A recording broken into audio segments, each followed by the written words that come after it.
So hello students, see today I am going to start a new chapter, that is chapter 10, gravitation. But before that, see I will start your revision 1 week before exam, okay? Before 1 week before the first unit test, I will take your revision, and sometimes that is in alternate days, that is if today I take this class, then tomorrow maybe I will take one revision, okay?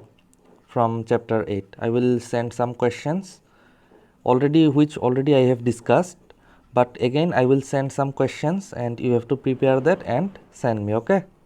Or I will also give you the question and later on at night I will send you the answers also, but you have to prepare whatever I sent the questions. You have to solve and you have to send me, okay? So in this way I will take the. So see now the chapter gravitation. So at first we have to know actually what actually gravitation is, okay? So this is the definition.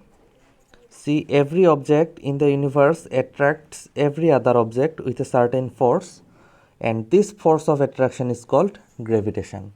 That means everything in this universe, every object, they will attract every other object, okay? And this force of attraction is called gravitational force, and this phenomena is called gravitation. Now see what it says.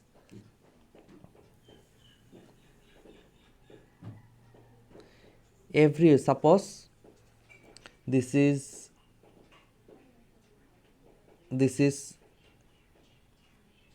a body A and this is a body B.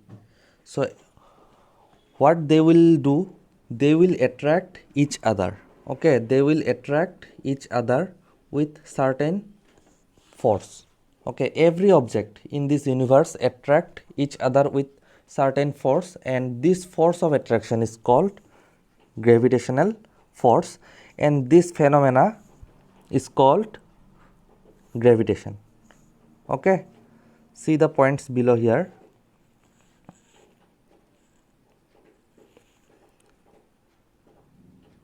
See the below points. There is gravitational force between two stars in the sky as well as two sand particles, okay? Then in the solar system the planets revolve around the sun because of gravitation, okay? And third point, see,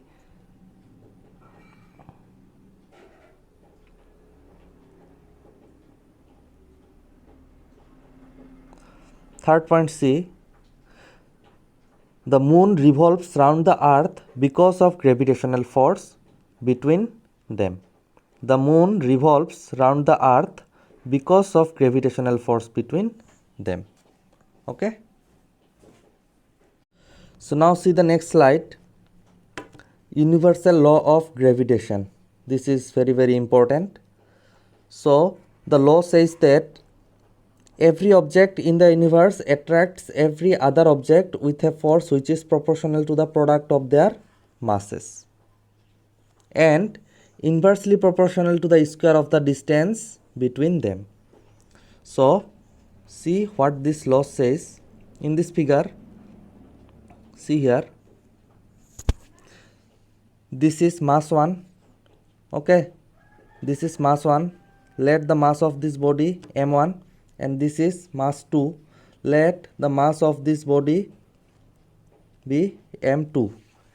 So they will attract each other with a force F, okay?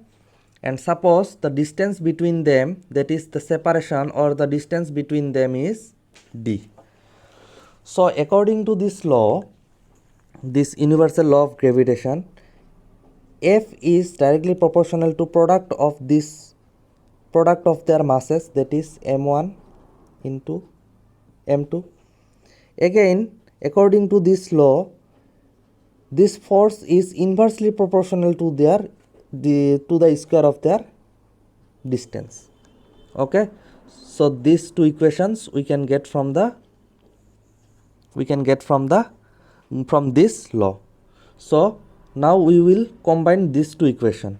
So by combining, we can write in this way: F is directly proportional to m1 m2 by d square, and when we remove this proportionality symbol, then we can write this equation as F equal to g m1 m2 by d square, and this g is proportionality constant, and it is called universal gravitational constant. Okay, so again I will explain this. There is a formula we have to derive, so tomorrow I will explain this one again. Okay.